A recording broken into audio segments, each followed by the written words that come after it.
जय हिंद। आप सभी का स्वागत है आपके अपने YouTube चैनल विनोटी टीचिंग सेंटर में। तो आज हम लोग उपस्थित है अपने रसायन विज्ञान की सप्ताह के पहले क्लास में। Welcome to all guys in your chemistry classes. जैसा कि आपको मालूम है कि मैं आपको पढ़ाया था अभी तक कि रासायनिक अभिक्रियाएं क्या होती है, रासायनिक अभिक्रियाओं की विशेषताएं क्या होती है और साथ साथ रासायनिक समीकरण क्या होता है। उम्मीद है ये तीन टॉपिक आप लोगों के समझ में क्लियरली आ गया होगा। तो चलिए आज हम शुरुआत करेंगे कि रासायनिक समीकरण हमने पढ़ा था। अब रासायनिक समीकरण के बाद हम पढ़ेंगे कि रासायनिक समीकरण कितने प्रकार के होते हैं। हमारा जो टॉपिक है वो है रासायनिक समीकरण। अब रासायनिक समीकरण जो होता है वो होता है दो प्रकार के। एक होता है बैलेंस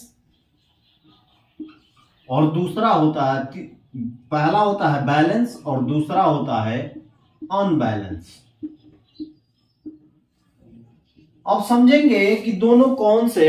एक होता है बैलेंस इक्वेशन यानी कि संतुलित समीकरण और दूसरा होता है अनबैलेंस इक्वेशन यानी कि असंतुलित समीकरण।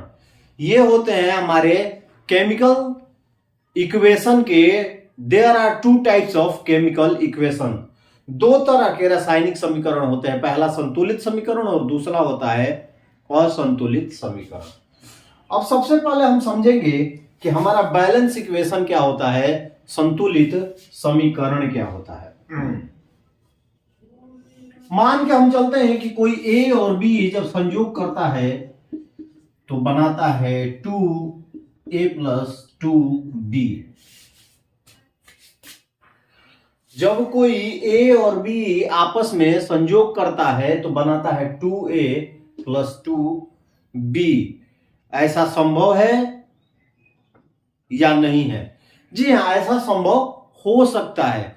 तो उस समय क्या किया जाता है कि जो सूत्र जो हमारे क्या करेंगे हम कि LHS, आप लोग मैथ में पढ़े होंगे, = RHS, यानी वैसा समीकरण जिसका बायां भाग जो होता है दाएं भाग से बराबर हो उसे हम बैलेंस समीकरण कहते हैं।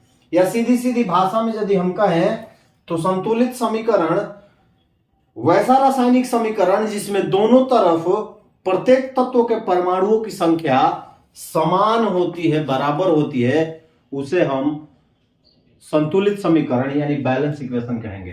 तो इधर तो ए जो है वो 2 है, इधर बी 2 है, लेकिन इधर क्या है, इधर जो है तो इधर क्या करेंगे, A2 कर दिए तो ये भी 2, B2 कर दिए तो ये भी 2। अब देखिए इसका LHS यानी बायां भाग इसके दाएं भाग के अब क्या हो गया, बराबर हो गया। A2 + B2 जब आपस में रिएक्शन करेंगे तो 2a + 2b बनाएंगे। ये मैथ का सूत्र नहीं है, मैं एग्जाम्पल सिर्फ बताया हूं, दिमाग में रखिए। तो सीधी भाषा में कहेंगे कि वैसा रासायनिक समीकरण जिसके दोनों ओर प्रत्येक परमाणुओं की संख्या बराबर हो उसे हम क्या कहेंगे, संतुलित समीकरण। और दूसरा जो है, जब आप बैलेंस समझ गए तो दूसरा सीधी बात है कि वैसा रासायनिक समीकरण जिसके दोनों ओर प्रत्येक परमाणुओं की संख्या में असमानता मिले, भिन्नता मिले, उसे हम अनबैलेंस्ड इक्वेशन यानी कि असंतुलित समीकरण कहते हैं। उम्मीद है आप लोगों को समझ में आया होगा कि संतुलित समीकरण क्या होता है और असंतुलित समीकरण क्या होता है। तो चलिए सबसे पहले संतुलित समीकरण बैलेंस इक्वेशन, वैसा रासायनिक समीकरण जिसमें दोनों ओर प्रत्येक परमाणुओं की संख्या बराबर होती है, संतुलित समीकरण कहलाता है। और उसके बाद हम क्या करेंगे, असंतुलित समीकरण का परिभाषा लिखेंगे। तो इसको पहले लिख लीजिए, फिर चलते हैं हम आगे।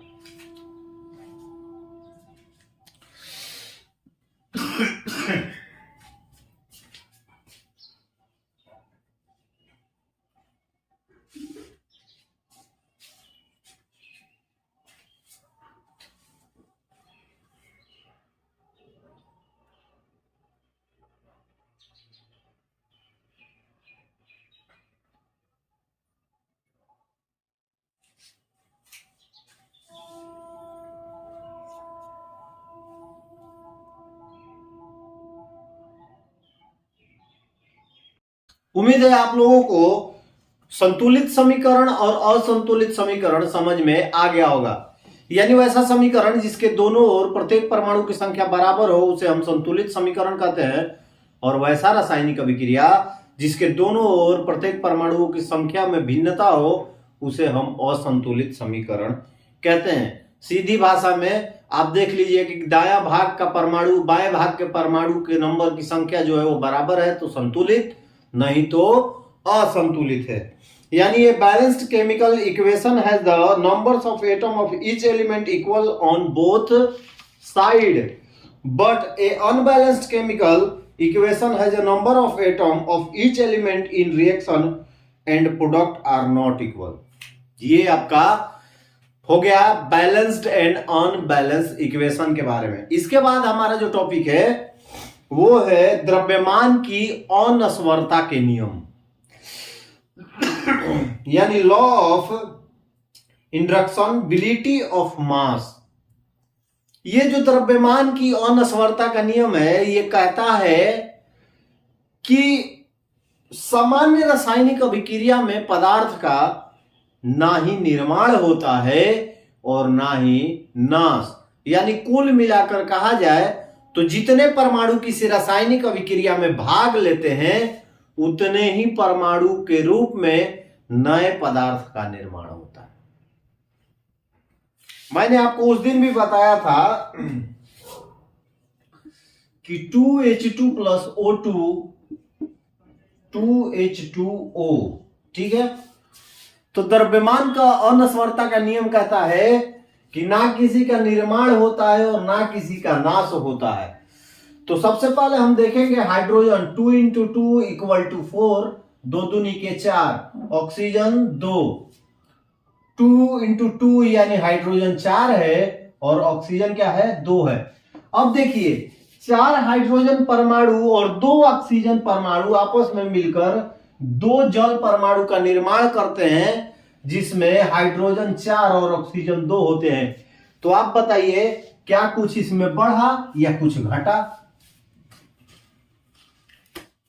इसमें ना कुछ बढ़ा है और ना ही कुछ घटा है। जितने अनुपात जितनी संख्या में जो परमाणु भाग लिया, जो प्रतिफल बना, जो प्रोडक्ट बना, वो भी उतने ही परमाणुओं में है, ना एक ज्यादा और ना एक कम।